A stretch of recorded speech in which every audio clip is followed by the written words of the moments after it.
The rhythmic hum of the escalator was almost hypnotic. Up, up, up. Like my blood pressure all week, I thought, massaging my temples. Another Friday in the books. Another mountain of paperwork conquered. Another landslide of emails survived. And now, this metal staircase was delivering me, inch by agonizing inch, to the promised land. Home. Home.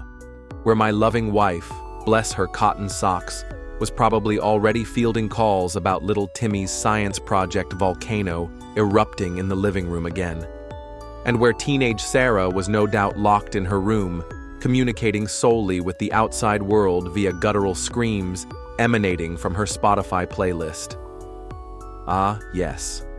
Serenity. I adjusted my tie, loosening the noose slightly. You'd think after 30 years in corporate you'd be used to the weekly grind. But no, every Friday felt like winning a small war.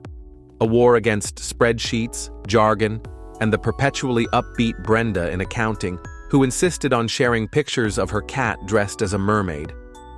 The woman in front of me was struggling with a shopping bag, overflowing with what looked like brightly colored yarn. Bless her heart, she was going to knit something. Probably a hat with ear flaps shaped like miniature gnomes. I suddenly felt exhausted just thinking about it. All I wanted to knit was a blanket fort and hide inside it until Monday morning. Up, up, up. Almost there. Freedom was just around the corner, beyond the automatic doors and the taxi queue. Freedom, of course, came with its own set of challenges.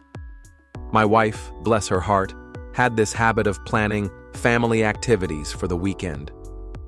Quality time, she called it. Last weekend was the county fair. I still had corn dog grease clinging to my soul. The weekend before was volunteering at the community garden. Apparently, my attempts to weed whack the entire garden into submission were not appreciated. I sighed. What awaited me this weekend? Competitive bird watching? Learning to macrame? Building a life-sized replica of the Eiffel Tower out of spaghetti? The possibilities were as terrifying as they were endless. The escalator lurched to a halt as I stepped off. The real world beckoned. I straightened my tie, mustered a weak smile, and braced myself. It was time to face the music, and the exploding volcano, and Brenda, if she happened to be visiting.